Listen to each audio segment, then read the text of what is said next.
이다. 천지는 없어지려니와 주는 영존하시겠고 그것들은 다 옷같이 낡으리니 의복같이 바꾸시면 바뀌려니와 주는 한결 같으시고 주의 연대는 무궁하리이다. 너희는 이전 일을 기억하지 말며 옛날 일을 생각하지 말라. 보라, 내가 새 일을 행하리니 이제 나타낼 것이라. 너희는 유혹의 욕심을 따라 썩어져가는 구습을 따르는 옛사람을 벗어버리고 오직 너희의 심령이 새롭게 되어 하나님을 따라 의와 진리의 거룩함으로 지으심을 받은 새 사람을 입으라. 그런즉 누구든지 그리스도 안에 있으면 새로운 피조물이라. 이전 것은 지나갔으니 보라, 새 것이 되었도다. 새 계명을 너희에게 주노니 서로 사랑하라. 내가 너희를 사랑한 것 같이 너희도 서로 사랑하라. 하나님은 영이시니 예배하는 자가 영과 진리로 예배할지니라. 아멘.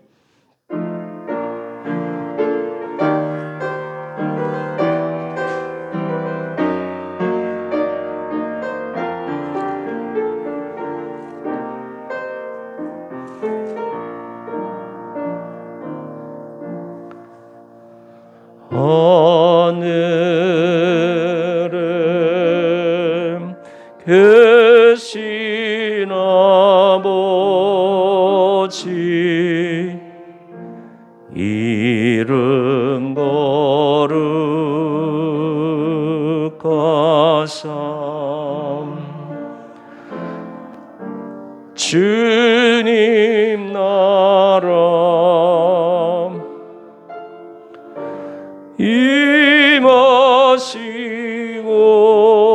임하시고 뜻이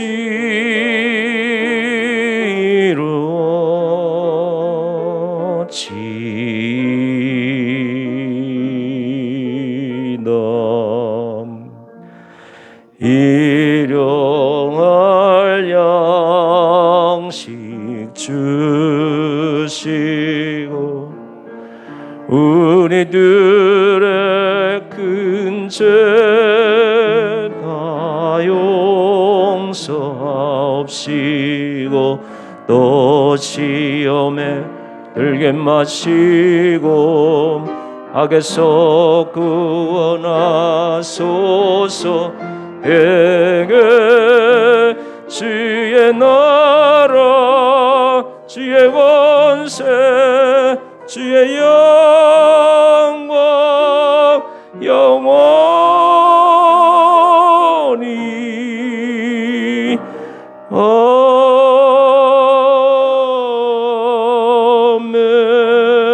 아멘. 교도문 94번 새해 두 번째 말씀을 같이 교독을 하겠습니다. 찬송하리로다 하나님 곧 우리 주 예수 그리스도의 아버지께서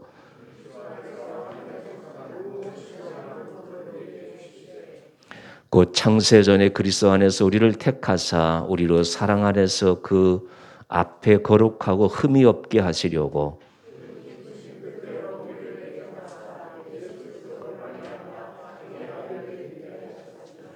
이는 그가 사랑하시는 자 안에서 우리에게 거저 주시는 바 그의 은혜의 영광을 찬송하게 하려는 것이라.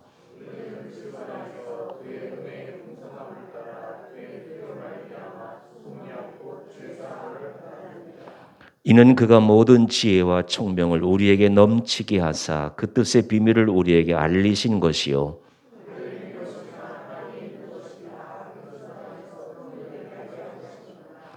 모든 일을 그의 뜻의 결정대로 일하시는 이의 계획을 따라 우리가 예정을 입어 그 안에서 기업이 되었으니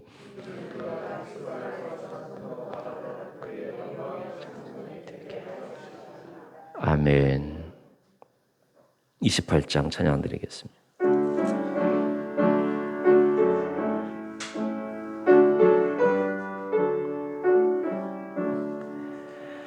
복의 근원 강림하사 찬송하게 하소서. 한량 없이 자비하심 증량할 길 없도다. 천사들의 찬송가를 내게 가르치소서. 되시소서. 구속하신 그 사랑을 항상 찬송합니다. 주의 크신 도움 받아 이때까지 왔으니 이와 같이 천국에도 이르기를 바라네. 하나님의 품을 떠나 죄에 빠진 우리를 예수 구원하시려고 보혈을 여주셨네. 주의 귀한 은혜 받고 일생 빚진 자 되네. 주의 은혜 사슬 대삼 나를 주께 매소서.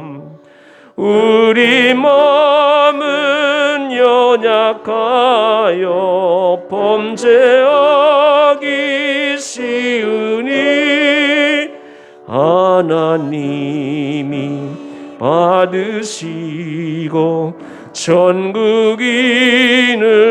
지소서.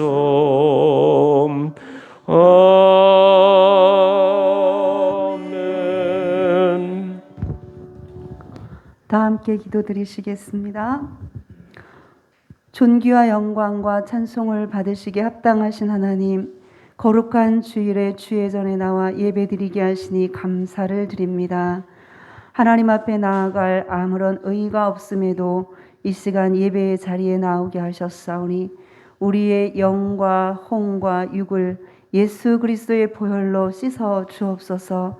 모든 죄를 씻으시는 예수 그리스도의 보혈을 덮으사 정결하게 씻어 주옵소서. 하나님께로부터 오는 좋은 것들을 막는 죄와 허물을 모두 다 씻어 주옵소서. 그리하여 하나님을 좀 더 깊이 만나게 하시고 하나님을 좀 더 바르게 알므로 우리의 믿음이 자라나는 시간이 되게 하옵소서. 육의 소욕과 세상의 죄악을 이기는 강건한 사람들이 되게 하옵소서. 질병도 이기고 인생의 짐도 넉넉히 이기는 승리자들이 되게 하여 주옵소서. 나아가 다른 이들을 살릴 수 있는 믿음의 사람들이 되게 하옵소서. 상처를 주기보다 용기를 주게 하시고 판단하고 정죄하기보다 이해하고 기도해 줌으로써 다른 사람을 살리는 사람들이 되게 하옵소서. 대부갓 영샘교회를 위해서 기도합니다.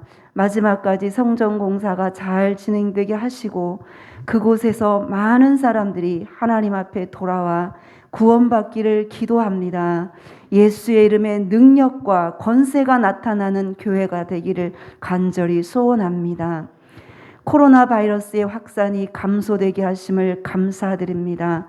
모든 사람들이 그동안 당연히 누리던 자유로운 일상이 하나님의 은혜였음을 깨닫게 하시고 하나님 앞에 겸손히 회개하며 나올 수 있기를 간절히 기도합니다. 각 교회와 선교단체들도 방역에 주의를 기울이게 하셔서 다시는 언론에 노출되고 조롱받는 일이 없도록 보호하여 주시옵소서. 또한 언론에서도 교회의 부정적인 면만 드러내지 않고 교회가 그동안 해왔던 그 수많은 선한 일들을 기억하고 드러내게 하여 주시옵소서.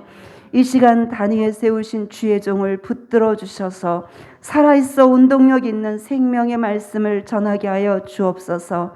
전하는 자나 듣는 자나 모두 말씀으로 새롭게 되는 시간이 되게 하여 주옵소서.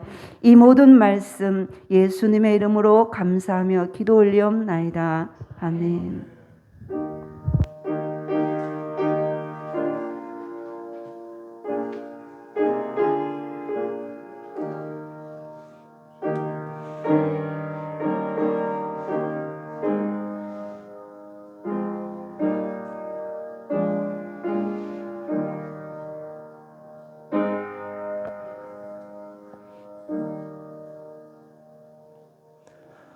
오늘 우리에게 주신 하나님의 말씀은 신약성경 요한복음 1장 17절 말씀입니다. 요한복음 1장 17절 말씀 142페이지 신약성경입니다. 봉독해 올리겠습니다. 율법은 모세로 말미암아 주어진 것이요 은혜와 진리는 예수 그리스도로 말미암아 온 것이라. 아멘.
감사합니다. 교회 소식 알려드리겠습니다. 이제 임직식이 1년간 미루어진 임직식이 부활주일에 어떤 형태로든 진행하도록 하겠습니다. 대부관 영성교회가 마무리 공사 중에 있습니다. 계속해서 기도해 주시고 경건한 고전 읽기 52주 진행하도록 하겠습니다. 매주 오후 3시 온라인 모임 3월 첫째 주부터 진행하도록 하겠습니다. 이제 함께 기도하고 우리 신 목사님 통해서 말씀을 듣도록 하겠습니다. 예배를 통해서 하나님을 깊게 만나게 해달라고 기도해 주시고 요즘은 여러분들이 집에서 온라인 예배를 많이 보게 될 것입니다. 눈으로 즐기지 말고 어떤 예배를 통해서든지 주의 음성 듣고 하나님과 깊은 관계 속으로 깊이 들어가셔서 이 코로나 시대에 우리가 신앙으로 늘 승리할 수 있기를 간절히 바라면서 우리 모두 다 어렵지만 우리 교우들 아시는 대로 인생의 짐이 있는 것들 다 주님께서 대신 짊어지게 달라고 기도해 주시고 또 가정과 직장에서 맡은 사명 잘 감당하게 달라고 그리고 우리 한국교회가 이런 계기를 통해서 조롱받는 기회를 통해서 새로운 신뢰의 한국교회가 될 수 있게 달라고 우리 함께 기도하고 말씀 듣겠습니다.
거룩하시나 보신 하나님 은혜를 감사합니다. 오히려 새해와 또 지난해를 돌아보면서 지난 한 주간 동안 온 가족들과 더불어서 귀한 새해의 의미를 되새기는 귀한 휴가의 시간을 주셔서 감사합니다. 이제 지난 일들은 다 잊어버리게 하시고 올 한 해 우리에게 펼쳐진 귀한 시간들을 거룩하고 복되게 잘 지켜서 맡은 바 사명을 가정과 직장에서 잘 수행할 수 있는 거룩하고 복된 한 해가 될 수 있도록 역사하여 주옵소서. 곁길로 가지 않게 하시고 나쁜 생각하지 않게 하시고 하나님을 섬기고 이웃을 사랑하는 마음이 우리 속에 충만한 한 해가 되게 하여 주옵소서. 그래서 우리 모두 복 있는 사람들이 되게 하여 주옵소서. 죄인의 길에 서지 않게 하시고 오만한 자리에 앉지 않게 하시고 늘 주의 말씀을 주여로 묵상할 수 있는 복 있는 한 해가 될 수 있도록 역사하여 주옵소서. 한국교회의 땅에 떨어진 이 신뢰를 우리가 성실함으로 진실함으로 이웃을 사랑함으로 회복하는 놀라운 역사가 되게 하여 주옵소서. 예배가 많아졌습니다. 예배의 순간순간 예배를 통해서 구경자, 방관자가 되게 않게 하시고 모든 예배의 순간순간을 통해서 주의 음성 듣게 하시고 주님과 동행하는 아름다운 주의 사람들 되게 하여 주옵소서. 오늘의 모든 영광 주 앞에 올려드리옵고 예수님의 이름으로 간절히 기도드리옵나이다. 아멘.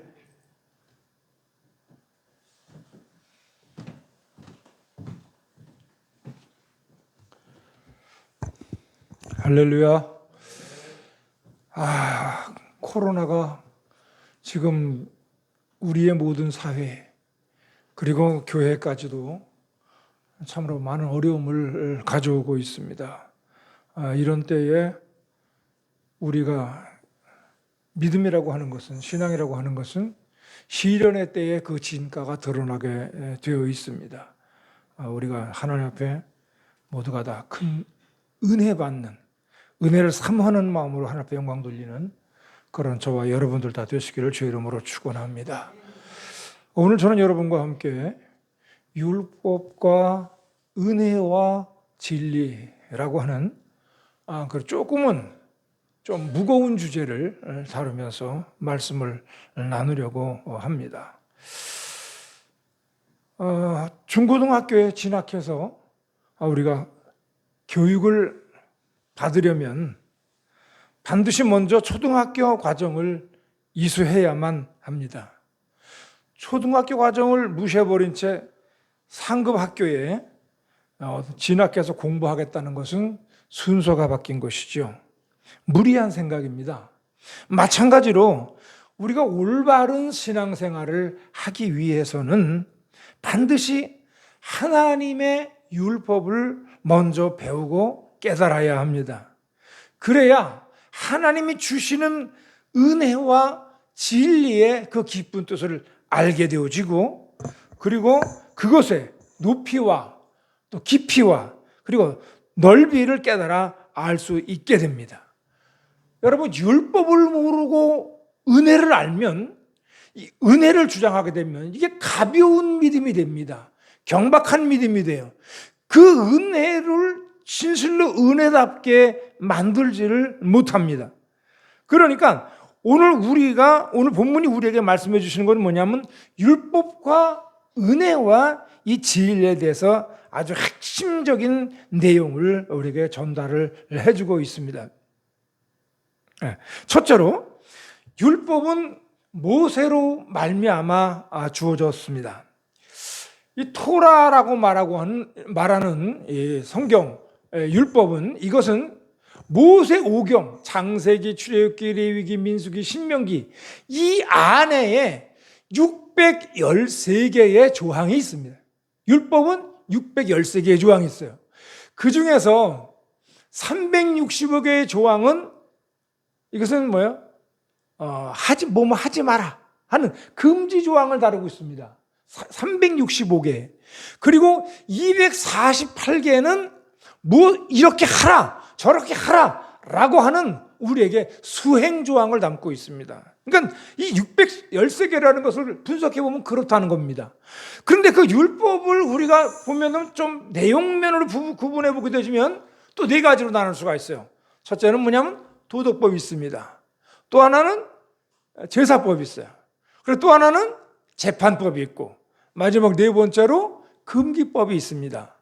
그러니까 예수님이 히브리서 7장 18절과 히브리서 10장 9절에 말씀할 때 율법이 폐해졌다라고 하는 말은, 지금 제가 드린 그 율법의 그 내용 구분을 네 가지를 했을 때에 맨 첫 번째 말한 도덕법을 제외한 그런 제사법과 재판법과 그리고 이 금기법에 대해서, 금기법이 뭐예요? 뭐는 먹어라, 무슨 먹지 마라, 무슨 먹지 마라, 뭐 이런 얘기잖아요. 재판법은 눈에는 눈으로, 이에는 이로, 타리오라고 표현을 합니다. 함무라비 법전에도 나오고 있는 눈에는 눈으로. 이거 뭐냐면 이게 재판법의 기본이에요. 그리고 또 제사법이라고 하는 것은 레위기에 쫙 그렇게 돼 있죠. 양을 잡고 비둘기 잡고 하는 그런 얘기.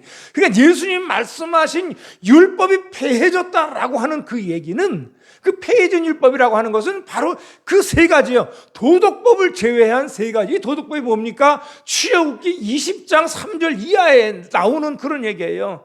너희는 나 외에 다른 신을 있게 하지 말라. 뭐 쭉 그렇게 해서 우리가 말하는 거 바로 십계명이죠. 십계명도 보면 두 가지로 나누잖아요. 1계명부터 6계명까지는, 5계명까지는 이게 뭐예요? 하나님께 대한 거. 6계명까지 하나님께 대한 거. 그 다음에 그 이후의 계명은 인간에게 대한 거예요. 그 계명을 가만히 분석해 보면 결국 우리에게 그것을, 율법에 대한 그 내용을 우리가 소상히 알게 합니다. 그러니까 그것은, 그 도덕법은 여전히 오늘날에도 그것은, 그 율법은 살아있다 그 말입니다. 아담과 하와가 하나님을 반역하고 타락해서 사는 동안에 죄가 세상에 넘쳐났지만, 그러나 율법이 주어지지 않았기 때문에 죄가 죄로 지정되지 않았다는 겁니다. 지금도 마찬가지예요. 법률이 없으면 그것은 우리가 누가 볼 때도 명백한 죄인데, 그거를 처벌할 법 조항이 없으면 처벌할 방법이 없는 거예요. 아파트 앞에다가 누가 딱지 좀 붙이고 이랬다고, 유리창에다 그랬다 그래서 화가 난다 그래가지고 아파트 그 지하주차장 거기 창문에다가 차가 갖다 막아놔도 이게 법이 없다네. 어떻게 처리할 법이 없다네. 이게 문제가 있는 거잖아요. 그러니까 누가 봐도 저건 문제가 있는데 처리할 방법이 없는 거예요. 조항이 없으면. 그러니까 마침은 뭐냐면 율법이 주어지지 않았을 때는 죄를 지어도 그것을 죄로 지정되지 않았다는 겁니다. 그런데 이스라엘 백성들이 출애굽을 해가지고 그래가지고 광야를 행진하면서 모세가 그러니까 시내산 앞에까지 왔을 때 하나님께서 거기서 모세를 산 위로 부르시고 그에게 율법과 계명을 주셨습니다.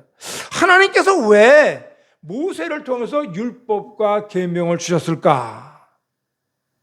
율법은 하나님의 정의로우신 성품을 나타냅니다.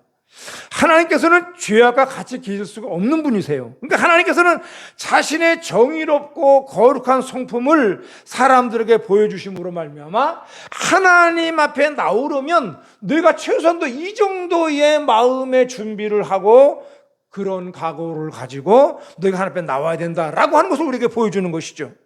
오늘날 우상과 사신을 섬기는 사람들은 그저 다른 건 다 제쳐놓고 무조건 하나님 앞에 나와서 그 하나님이라니 우상과 사신 앞에 나와서 복을 달라고 막 부르짖는 것이죠. 그러니까 이것을 기복신앙이라는 게 뭡니까? 복만을 비는 거예요. 복만을 비는 거. 그러니까 복을 비는 게 이상 기복신앙이 아닙니다. 근데 다른 건 다 제쳐두고 복만을 비는 것, 이것이 기복신앙이다 그 말이죠. 그러나 우리의 성도님을 하나님을 따라 섬기는 그런 성도님들은 이 하나님의 성품을 알고 그 하나님의 성품을 따라서 우리가 살아야 되는 것이죠. 바른 윤리와 도덕성을 가지고 정의로운 하나님의 법에 따라 살아가야 됩니다.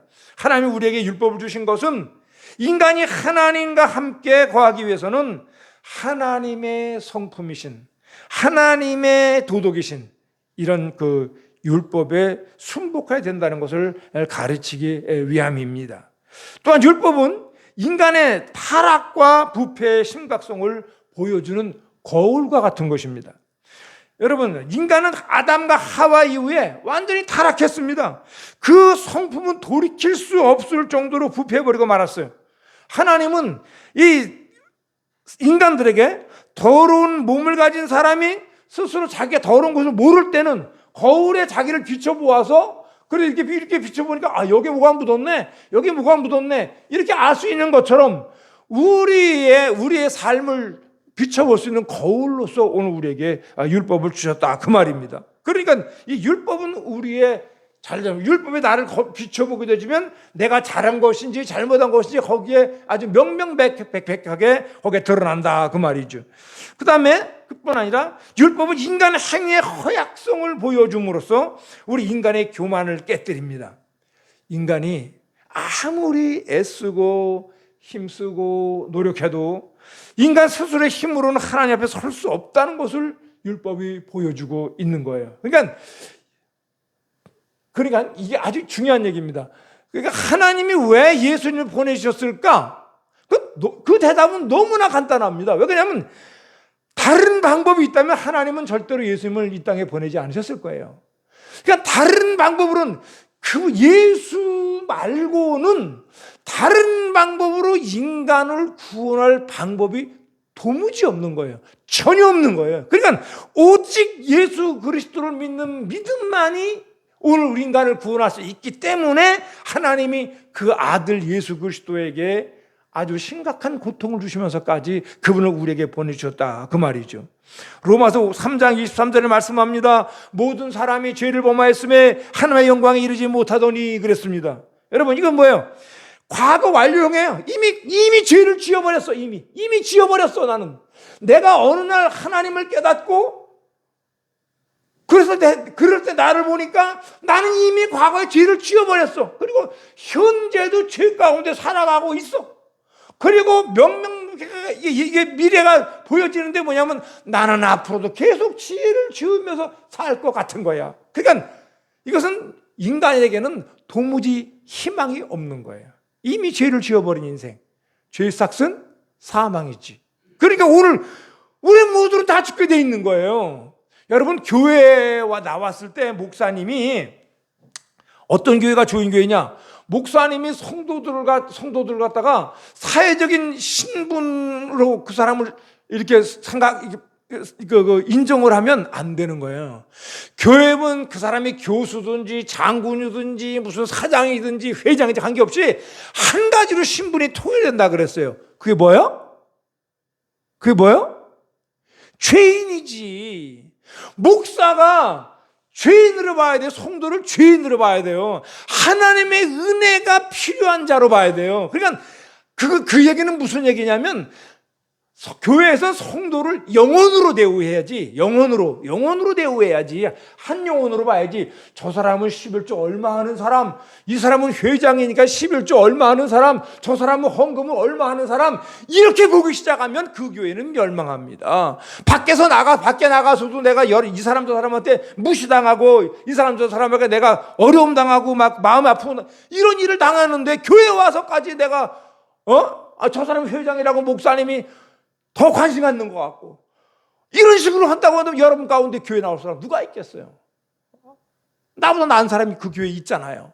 근데 내가 그런 대우를 받으면 내가 교회를 뭐하러 나오겠냐고 말이지. 교회까지 와서 그런 부당한 차별 대우를 받는다고 한다면, 그러니까 교회는 뭐예요? 성도들을 다 한 가지 신분으로 통일한다. 뭐로? 죄인으로 봐야 돼. 그러니까 제가 목사가 되고 나서부터 사람을 무서워하는 게 없어졌어요. 그 사람이 어떤 대단한 사람, 지위에 있는 사람이 오고 아무리 돈만 사요. 그 사람을 봐도 저는 전혀 마음 가운데 그런 눌림이나 이런 게 없어요. 왜 그러냐면 너는 죄인이다. 너도 나도 다 죄인이다. 하나님의 은혜가 필요한 존재라는 사실, 이거 하나만 제 마음속에 새기고 있는 거예요. 그러니까 다른 사람을 볼 때도 그렇다고 누굴 무시하거나 그런 건 아니잖아요. 죄인이라고 무시하는 건 아니잖아요. 그러니까 너도 나도 우린 다 똑같다. 그러니까 제가 그다음 겪어보니까 사람은 별 사람이 없어요. 다 그 사람입니다. 사람은 별 사람이 없어요. 특별히 난 사람이 없다 그 말입니다. 그러니까 사람 보고 두려워하고 그 사람이 무슨 돈이 얼마가 있네, 그 사람이 지위가 뭐네, 이런 걸 가지고서 우리가 그 사람을 보게 되기 시작하면은 이거는 벌써 하나님의 시각에서부터 한참 멀어진 그런 시각을 갖게 된다는 것이죠. 교회는 우리 성도를 영혼으로만 대우하면 됩니다. 그러면 성공적으로다가 그 교회는 목회가 잘 될 수 있다고 저는 생각을 합니다. 그러니까 오늘 우리의 이 인간 행위의 허약성을 보게 되지만 결국 뭐냐면 우리는 하나님 앞에서 도무지 심판을 면할 수 없는 존재라는 사실을, 이거를 우리가 절절히 깨달아요. 이것이 율법 아래서 깨닫게 되는 것이다 말이에요. 그 다음에 율법은 우리를 예수님께로 인도하는 몽학선생, 즉 어린아이의 선생이 됩니다. 모든 사람이 율법 앞에서 한 사람도 의롭다함을 받을 수가 없고 구원받을 수 없다는 사실을 우리에게 가르쳐 주는 것이잖아요. 그러므로 종국적으로 뭐예요? 구원의 방주는 율법의 행위가 아니라 오늘 우리 예수 그리스도의 십자가 은혜밖에 없다라는 사실을 율법이 우리에게 보여주고 있는 거예요. 우리는 자꾸 율법을 오해를 합니다. 사람들이 가만히 교회에 나와서 보면은 하나님을 너무 많이 오해를 하고 있어요. 그러니까 예수 안 믿는 사람들이요, 하나님 예수님을 오해하고 있어서 안 믿는 거예요. 안 믿어도 될 것이다. 별거 아닌 존재라고 생각을 하기 때문에 그런, 뭘 모르기 때문에 그런 거예요. 그러니까 교회에 와서도 오늘 우리가 진리에 대해서 우리가 상당히 많은 부분을 우리가 오해하고 있습니다. 그러나 제가 아까 말씀드렸잖아요. 예수 그리스도 외에는 도무지 방법이 없다. 오직 예수 그분으로 말미암아 우리가 구원받는다. 그러니까 그거 외에 다른 소리를 하게 되지면 그게 이단 아니겠어요? 지금 이 땅에 많은 이단이 있어요. 이단이라는 게 뭐예요? 다를리 끝단. 쫙 우리가 선이 하나 지나갑니다. 근데 이 선이 직선으로 지나갑니다. 그래서 누가 봐 다 직선이에요. 근데 저 맨 끝에 가서 몇 킬로를 이 선이 가다가 몇 끝에 가서 요만큼 꼬부러졌어. 그럼 그건 직선이 아니지요. 곡선이지요. 이단이랑 끝이 다른 거예요. 다 비슷해요. 은혜도 얘기하고 성령도 얘기하고 다 그 말씀도 아주 은혜스럽고 굉장히 좋아. 근데 예수 외에 맨 나중에 가서 예수는 실패자니까 그래서 내가 왔다, 있다고 소리한다 이 말이죠. 이게 이단이라는 것이죠. 그러니까 뭐예요? 우린 예수의 그 십자가의 은혜밖에 없다는 사실을 율법이 우리에게 보여주는 거예요. 그러니까 율법은 뭐예요? 예수를 가르치는 법이에요. 우리가 율법으로 자기를 완성하려는 사람은 반드시 절망하게 돼 있어요. 율법에 자기를 비춰볼 때 어떻게 자기가 거기서 견뎌할 수 있겠어요? 율법 앞에서. 그건 불가능한, 애초에 불가능한 얘기예요. 그러니까 율법 앞에서 되면 인간은 다 절망하게 되는 거죠. 인간은 절망해야 돼. 인간은 절망해야 돼. 내가 율법 앞에 비춰보게 되면 나는 절망적인 존재라는 사실을 알아야 돼요. 그래야 오늘 율법이 말하고 있는 바로 예수 그리스도의 은혜를 사모하게 되어지고, 그래서 예수님 앞에 나가게 된다, 그 말입니다. 그 다음에 율법은 또한 우리가 하나님의 은혜로 구원받고 난 후에 우리의 삶을 점검해보는 척도가 됩니다. 율법을 통해서 내가 과연 하나님의 성품에 적합한 삶을 살고 있는가, 나의 행위가 과연 옳은 삶을 살고 있는가. 물론 그 행위로 우리가 구원받으려고 하는 것은 아니에요. 그러나 여러분, 일의 앞뒤가 전혀 달라. 이게 굉장히 어떤 일이든지 순서는 굉장히 중요합니다. 만약에 내복을 입었다고 생각합시다. 근데 제가 내복을 먼저 입고 겉에다가 와이셔츠도 입고 양복도 입고 그렇게 해야지. 만약에 제가 양복이랑 이런 거 먼저 입고 내복을 겉에다 입으면 이게 어떻게 되겠어요? 모양이 기괴하지 않겠냐 이 말이죠. 그 아주 별것도 아닌 것 같은데 그 순서의 차이가 굉장히 중요하다 그 말이죠. 그러니까 하나님께서 율법을 우리에게 주심으로 우리가 믿음으로 은혜로 우리가 구원을 받았지만은, 그러나 항상 우리의 삶이 예수 하나님과의 깊은 교제 관계에 있을 수 있도록 우리 자신을 살피는, 비춰보는 거울과 같은 역할, 또 우리 삶을 재는 척도와 같은 역할, 이런 것을 한다 그 말이죠. 모세로 인해 주어진 율법은 우리가 거룩하고 신령한 삶을 살고 하나님을 기쁘시게 하면서 살 수 있는 길을 보여주고 안내하는 것이다 그 말이죠. 사실요, 오늘 제가 말씀드리는 이 율법, 은혜, 그리고 진리, 이것은요 성경에 굉장히 많은 주제들이 있습니다. 근데 다 거기에 그 주제들 가운데 아주 중요한 주제들이에요. 한 가지 율법이면 율법만 가지고도 막 3박 4일 동안 쉬지 않고 말해도 이게 막 할 말이 너무나 많은 것들이 바로 이건 중요한 주제입니다. 그러니까 오늘 이 율법이라고 하는 주제를 간략하게만 터치하고 지나가는 것이에요. 두 번째는 뭐냐? 은혜는 예수님으로 말미암아 주어진 것이다. 그러니까 율법이 모세로 말미암아 온 것이라면, 물론 그렇다고 모세가 만든 것은 아니죠. 하나님이 모세에게 총해서 주셔서 모세를 통해서 이 백성들의 귀에 들려진 것이죠. 그래서 은혜는 뭐냐? 예수님으로 말미암아 주어진 것이다 그 말이죠. 이 율법에 노출된 인간은 절망적인 존재입니다. 인간은 율법 앞에 서게 될 때 자신의 죄책과 절망에 처하게 되죠.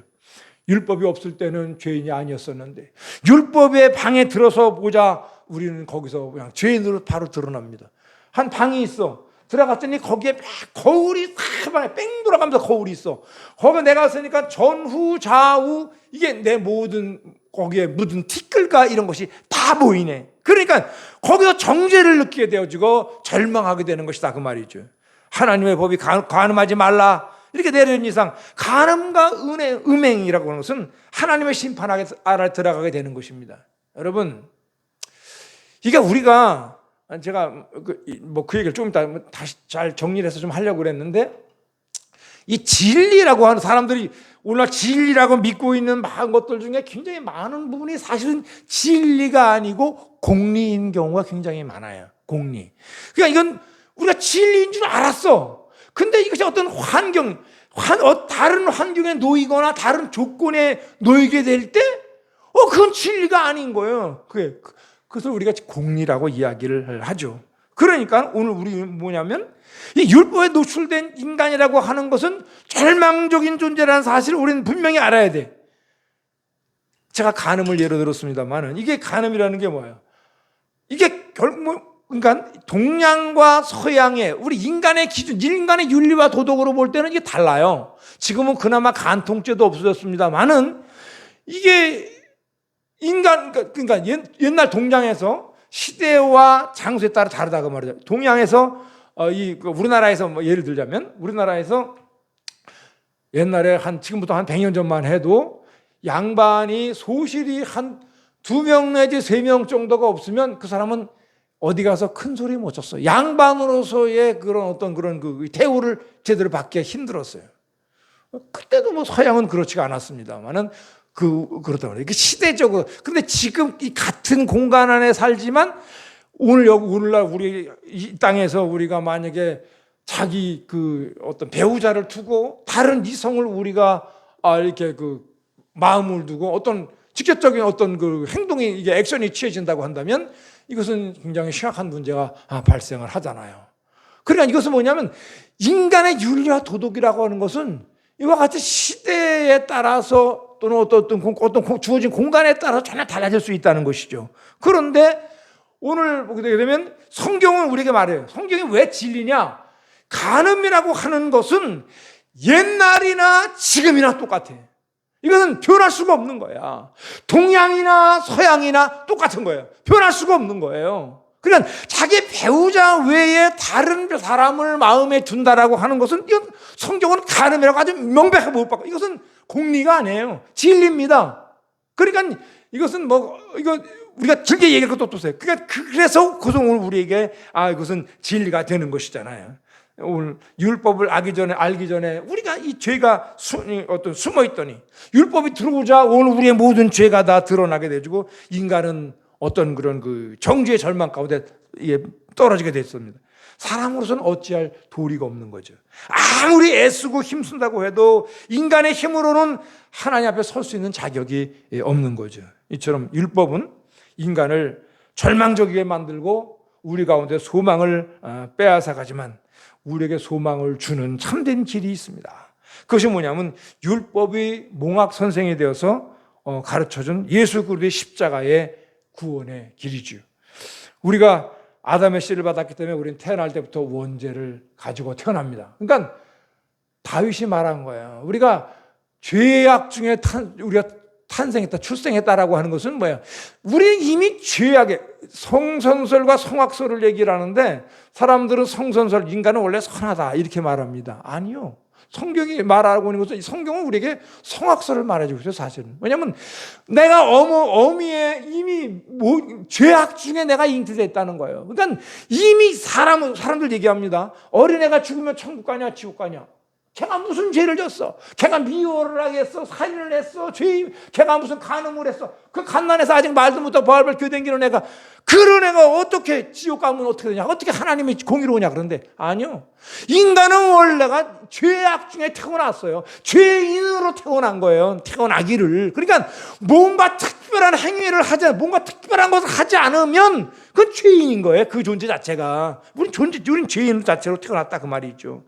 그러니까 인간은 원죄를 가지고 있어요. 그런데도 원죄뿐만 아니라 죄인이기 때문에 계속 또 죄를 짓습니다. 자범죄를 계속 짓는 거예요. 그래서 우리를 구원하기 위해서는 죄 없는 누군가가 대신 와서 우리 죄를 대신하지 않으면 안 된다는 것이죠. 여러분, 그 죄 없는 누가 누구예요? 예? 죄 없는 누가 누구예요? 예수님 아니시겠어요?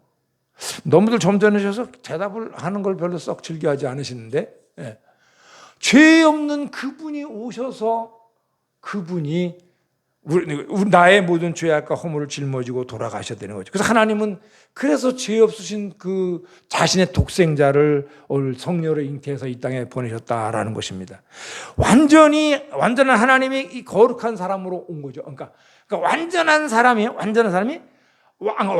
하나님이 완전한 사람으로 이 땅에 오신 거예요. 그러니까 예수님은 이걸 얘기를 하려면 굉장히 길고 복잡해져요. 제가 오늘 설교 길어질까 봐 굉장히 마음속으로 조바심이 지금 있어요. 어떻게든 가급적 좀 줄이려고 노력을 하고 있습니다만. 그러니까 예수님은 원죄가 없는 분이에요. 왜 원죄가 없느냐? 사람은 다 씨 있잖아요. 이강남 장로님. 이 씨잖아요. 이 씨. 씨. 이 씨라는 뭐예요?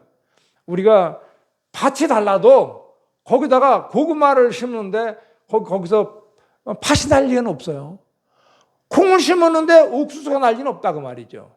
좀 그 품종이 좀 좋고 나쁠 차이는 있어도 그 씨가 나는 거예요. 밭이 좋고 나쁨에 따라서 더 좋은 게 나냐 나쁜 게 나냐는 있을 수가 있지만 그러니까 뭐냐면 인간은 다 죄의 씨를 가지고 났어요. 그런데 오늘 하나님이신 예수 그리스도가 이 땅에 오셨다 그 말이죠. 그 예수님이 이 땅에 오셨다는 얘기는 뭐냐면 그 씨는 예수님의 씨는 죄가 없는 거예요. 원죄가 없어. 그렇기 때문에 그분은 자범죄도 짓지 않는 거예요. 그러니까 오늘 뭐예요? 우리가 그분에게 접붙임 받지 않으면, 그런 행위가 우리 가운데 없으면 우린 전부 다 지옥으로 가는, 멸망으로 갈 수밖에 없는 그런 존재가 될 수밖에 없다는 사실입니다. 예수님은 인류의 모든 죄값을 갚으실 수 있는 자격도 있고 능력도 있고 하고 하겠다라고는 의지도 가진 분입니다.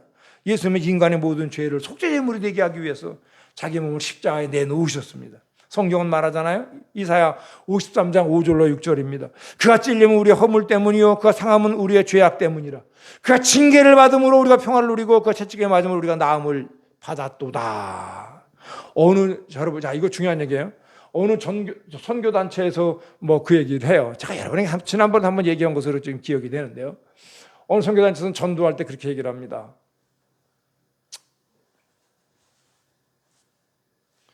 이게 나야. 이게 예수님이야. 이렇게 얘기를 해요. 손을 피라 그래 놓고서.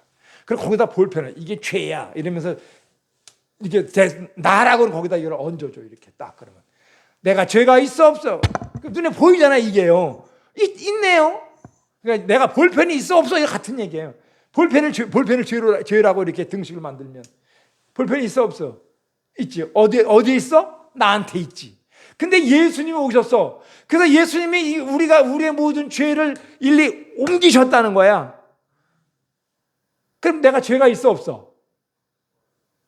다들 마스크를 쓰셔서 말씀하기 어려우신가 봐. 없지. 그러니까 구원이라고 하면 이렇게 어떻게 보면 간단하게 말할 수 있는 거예요. 여기 나에게 있던 죄를 예수님께로 옮겼어. 그래서 예수님은 이 죄의 삭을 감당하게 십자가 달려 돌아가셨어. 그래 예수님은 죄는 여기 십자가 달려 있고 예수님은 내려오셨어.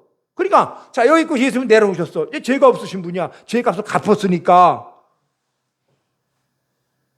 예수님께서 십자가에 돌아가시기 전에 하신 말씀이 있잖아요. 내가 다 이뤘다. 다 이뤘다. 뭘 다 이뤄? 다 이룬 게 뭐야? 율법의 요구를 다 이뤘다는 뜻입니다. 율법의 요구가 뭔데? 죄의 삭은 사망이니까 죽음을 요구하는 거지. 그러니까 그 죄를 지은 존재의 죽음을 가져가야 되는 거예요. 그런데 바로 그 죄의 값을 예수님이 짊어졌다 이 말이죠. 그러니까 예수님은 율법의 요구를 다 이루어주신 분이에요. 그래서 예수를 믿으면 구원받는 거예요. 이건 구원의 원리는 너무 다른데. 그래서 제가 여러분에게 한번 등식을 말씀해 드렸잖아요. 뭐예요? 구원은 니꼬로 속죄 플러스 믿음이다. 속죄는 이거 뭐예요? 하나님이신 예수님이 하실 부분이고, 믿음은 우리가 할 부분. 물론 그것도 하나님이 우리에게 주시는 믿음이지만은 그 믿음은 우리 의지로 할 부분이다 그 말이죠. 그러니까 하나님의 속죄가 있어야 되고, 우리가 거기에 우리가 그 사실이에요. 다른 거 믿는 게 아니라 그분이 나를 위해 모든 죄를 짊어 십자가에 달려 돌아가셨다는 그 사실을 믿는 믿음이에요. 그 믿음을 가지면 니꼬로 그게 구원받은 것이다 그 말이죠. 그러니까 공식이 너무 간단해. 구원은 니꼬로 속죄 더하기 믿음이다. 예, 속죄 더하기 믿음이다. 그러니까 내가 믿음이 있어도 다른 돈을 믿는 믿음이 있으면 구원받는 게 아니야. 믿음이 있어도. 그러니까 예수님의 속죄라는 사실이 먼저 있어야 해. 이게 아주 너무너무 중요한 사실이에요. 그러니까 그가 찔림은 우리의 허물 때문에 뭐든지 다 그가 상한 찔림도 상함도 징계를 받음도 채찍에 맞음도 이것이 다 바로 뭐예요? 우리 때문이라는 거예요. 그러니까 예수님께서 저와 여러분의 모든 죄악과 저주와 사망과 가난과 질병과 이걸 다 짊어지고 갔다는 것이죠. 어느 날 이거를 읽다가 이게 나한테 큰 깨달음으로 내 심령을 부딪히면은 질병도 그냥 떠나가고, 그래서 가난도 그냥 떠나가고. 정말이에요, 정말. 이게 지금 굉장히 이게 중요한 얘기를 하고 있는 겁니다. 그러니까 성경이라고 하는 것을 읽고 또 읽고 또 읽고 지난번 다 읽은 거야. 그 모르는 사람들 다 알고 있어 이미. 이 말씀 모르는 지금 제가 여러분 이 말씀 모르는 사람 있어요? 이사야 53장 5절 6절 모르는 사람이 있냐고. 그가 찔림은 우리 허물 때문이가 상함 우리 죄악 때문이라. 알아, 이미 다 알고 있어. 수없이 들었어. 설교로도 들었어. 근데 어느 날 성경을 읽다가 이게 갑자기 내 심령을 그냥 때려버리면 그 충격을 치면은 그 믿음이 우리로 하여금 놀라운 기적의 사람으로 만든다 그 말. 이것만 그러냐? 그게 그렇다는 얘기가 아닙니다. 지금 예를 들어서 그렇다는 겁니다. 그러니까 오늘 예수님의 죽음은 우리 모든 인류의 십자가를 다 짊어지게 다 날아가게 만들었다 그 말이죠. 자, 그러니까 예수님께서 죽음을 이기시고 사흘 만에 부활하셨고 우리를 은혜 자리로 초청해 주셨습니다. 그러니까 예수 그리스도의 십자가 갈보리의 그 십자가를 바라보면 우리는 이런 은혜를 받을 수가 있다는 것입니다. 은혜라고 하는 것은 값없이 주어지는 선물이에요. 오직 이것은 믿음으로 받는 거예요. 믿음에는 다른 방법이 없어요. 지금 제가 쭉 설명을 드리려고 조금 격기를 나가는데 설명을 다 드렸어요. 이미 한 이야기입니다. 이 예수님의 십자가 대속을 믿기만 하면 구원을 선물로 주는 거예요. 그러니까 우리가 받을 자격이 있어서 받는 것이 아니다 그 말이죠. 오늘 우리가 정말 하나님의 앞에 나와 은혜로 받는 것이다 그 말이죠. 여러분, 이 은혜는 사람을 변화시키는 능력이 있습니다. 그리스도를 믿고 은혜를 받게 되면 우리 성품의 변화를 받습니다. 마음 미움이 가득한 사람이 사랑의 사람으로, 부정적인 사람이 긍정적인 사람으로 바뀌게 되어지고 죄를 짓던 사람이 의를 행하게 된다 그 말이죠. 그러니까 여러분, 우리는 이 은혜를 받은 사람, 내가 변화되려면 은혜를 먼저 받아야 돼. 은혜를 사모해야 돼. 은혜를 사모하면 오늘 하나님께서 우리에게 그 은혜를 주신다고 말씀을 했습니다. 은혜는 하나님께 깊은 감사를 깨닫게 합니다.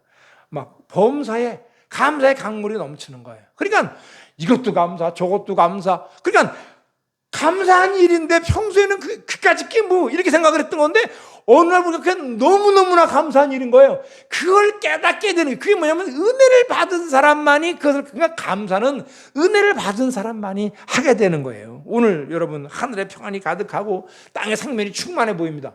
제가 기도원을 처음 갔어요. 예수 믿고 교회 다니기 시작하고 그래서 막 오살리 기도원을 가서 기도를 해서 좀 뭐 방언도 받고 막 그러라는 거예요. 그래서 한번 그럽시다. 그래가지고 오살리 기도원을 갔어요. 그래 그 기도를 쓰고 들어가서 막 기도를 막 무릎이 까지도록 그냥 무릎이 까진지도 모르고 막 몸을 막 앞뒤로 흔들면서 기도를 했어요. 그리고 그야말로 이제 방언을 하게 되고 성령의 은혜를 받았어요. 그랬는데 그리고 나오는데 기도구레 문이 얕잖아요. 허리를 숙여 이렇게 문을 열고 딱 나오는데 거기 이렇게 숲이에요. 숲에 있는데 이런 숲에 있는데 거기 새가 짹짹짹짹 끓이는데 그 새 소리가 축하해요. 고맙죠? 감사하죠? 이런 소리로 들리는 거예요. 마음 가운데. 그러니까 뭐냐면 오늘 우리가 은혜라고 하는 것은 하나님의 깊은 감사를 깨닫게 하고 우리가 보지 못하던 평범하게 느끼던 것이 우리에게 너무나 감사할 조건이라는 사실을 깨닫게 된다는 사실입니다. 자, 세 번째로 진리도 예수님으로부터 말미암아 온다는 사실입니다. 진리라고 하는 것은 거짓이 아닌 참된 이치를 말하는 것이죠. 하나님께서는 아담과 하와에게 동산 각종 나무의 열매는 내가 임의로 먹되 선악을 알게 하는 나무 열매는 먹지 말라.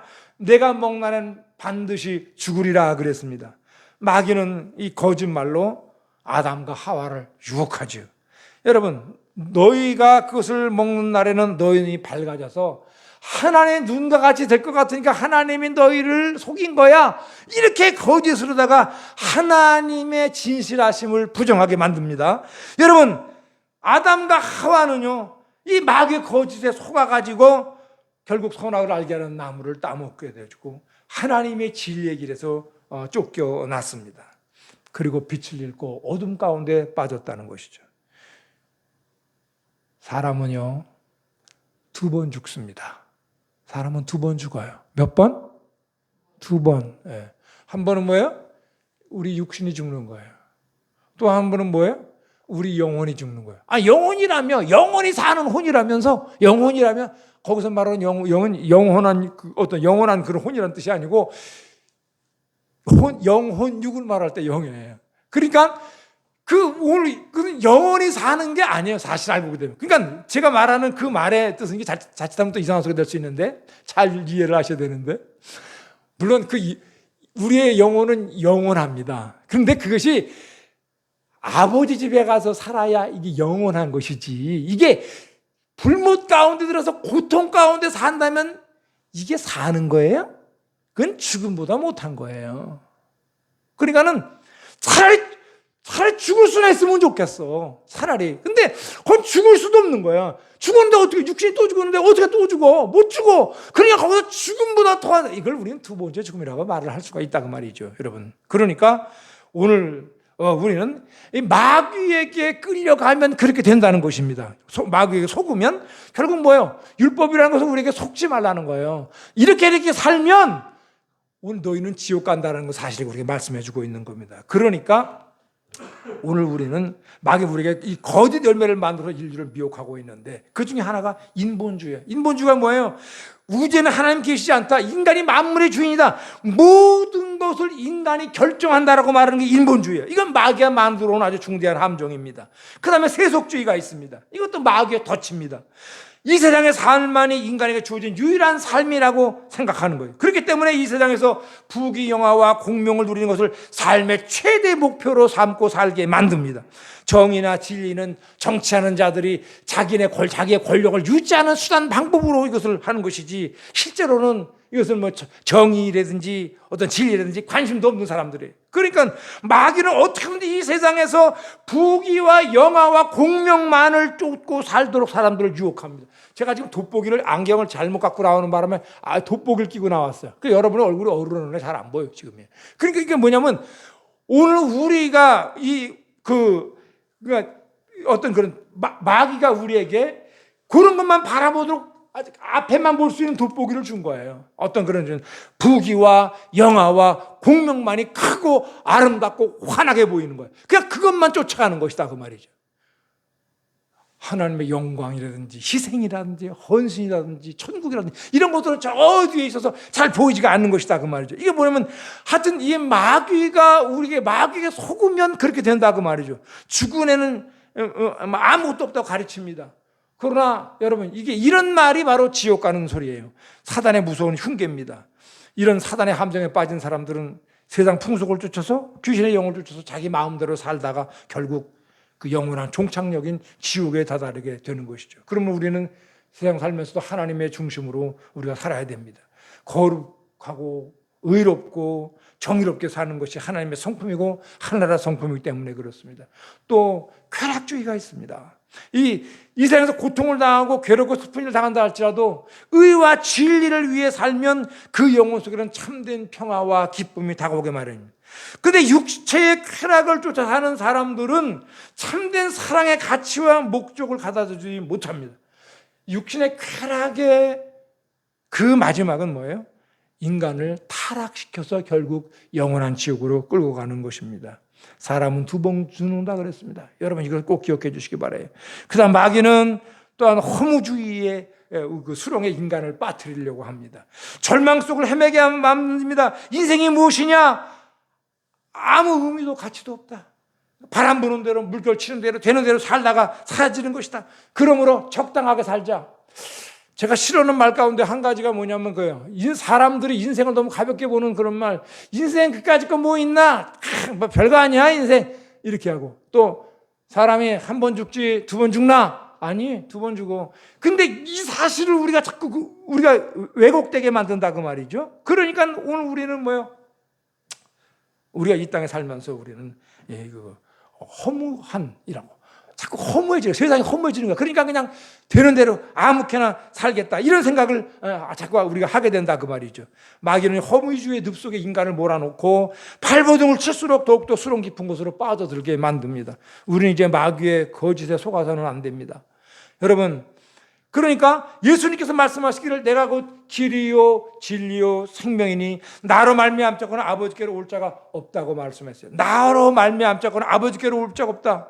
그러니까 예수님만이 우리의 인생을 참 인생을 살아가게 하는 해답과 성공의 길이 된다는 거예요.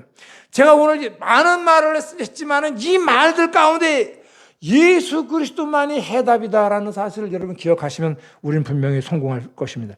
예수님은 진리로 거짓을 멸한 진정한 이치세요. 그러니까 예수 그리스도는 마귀의 유혹하는 길은 낭떠러지지만 예수 그리스도를 따라가게 되어지면 오늘 결국 그 진리로 말미암아 우리는 모두가 다 승리하고 성공하는 삶을 살게 된다는 사실입니다. 구약은 율법서고 신약은 은혜의 진리서입니다. 하나님의 구약을 통해서 죄의 심각성과 정의와 거룩하신 하나님과 심판을 우리에게 보여주셨다면, 신약을 통해서는 우리 주 예수 그리스도의 십자가 고난을 통한 하나님의 자비와 긍휼과 사랑과 용서와 은혜를 오늘 우리에게 보여주십니다. 구약 없이 신약이 없습니다. 율법 없이 오늘 우리는 진리와 은혜를 말할 수가 없습니다. 그러니까 구약이라고 하는 것은 뿌리와 같은 것이고, 신약은 거기에 나타난 줄기와 또 가지와 거기에 핀 꽃과 잎사귀와 같은 것이다, 그 말이죠. 여러분, 율법도 필요하지만 오늘 우리에게는 은혜와 진리가 필요합니다. 여러분, 우리가 진리를 쫓아 살면 우리는 반드시 승리하게 될 것입니다. 진리는 뭐예요? 성령이 진리입니다. 하나님의 말씀이 진리입니다. 예수 그리스도가 진리입니다. 이 진리를 쫓아 살게 되면 우리는 반드시 성공적인 승리하는 삶을 살게 될 줄로 믿습니다. 율법은 우리를 멸망시킵니다. 오늘 우리는 하나님 앞에 은혜를 사모하는 마음으로 하나님 앞에 나아가 오늘 우리가 진리를 오늘 우리가 사모하고 그 진리를 우리가 따라가게 될 때 우리 모두는 승리하게 되어지고 우리는 반드시 성공적인 인생으로 우리 삶이 하나님 앞에 영광 돌리는 삶이 될 줄로 믿습니다. 기도하겠습니다. 거룩하신 아버지 하나님, 감사합니다. 하나님께서 우리 주 예수 그리스도를 통해 또 인류의 모든 죄를 청산해 주셨습니다.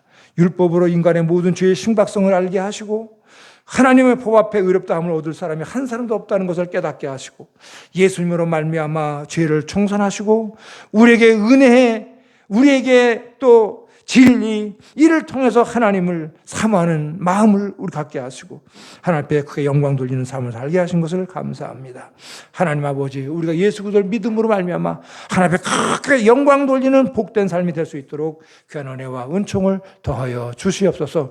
우리 성도 모두가 다 우리가 은혜와 은혜를 사모하는 마음으로 주 앞에 나아가 진리를 만나고 진리를 통해서 하나님 앞에 영광 돌리는 복된 삶이 될 수 있도록 축복하여 주시옵소서.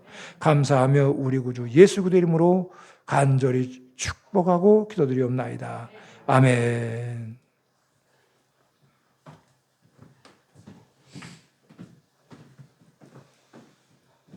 (353장) 찬양 드리겠습니다.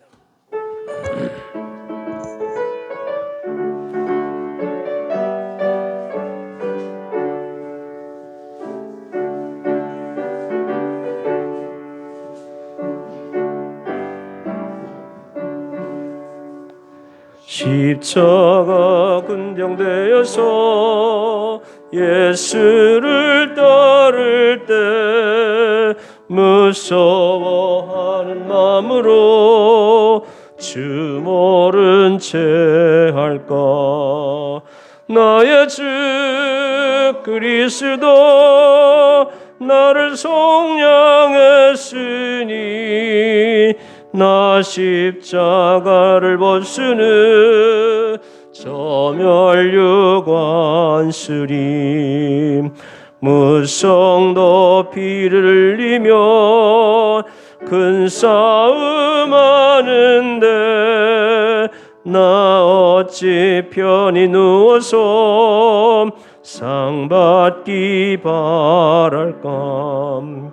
나의 주 그리스도 나를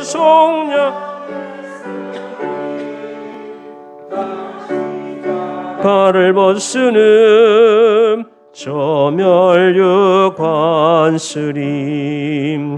이 죄악 많은 세상에 수많은 원수들 날 유혹하고 했지나 내 주만 따르리.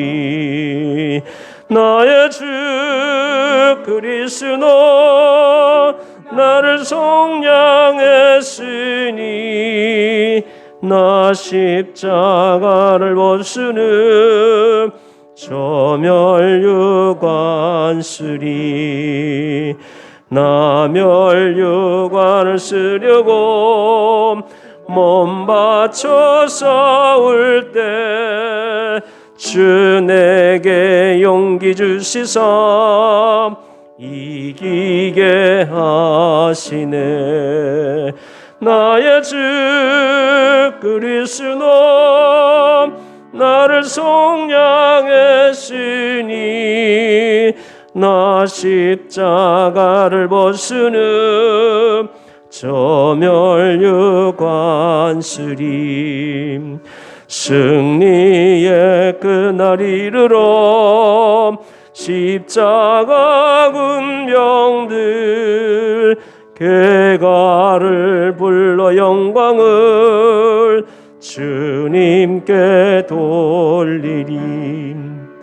나의 주 그리스도 나를 속량했으니 나 십자가를 벗으는 저멸유관스림.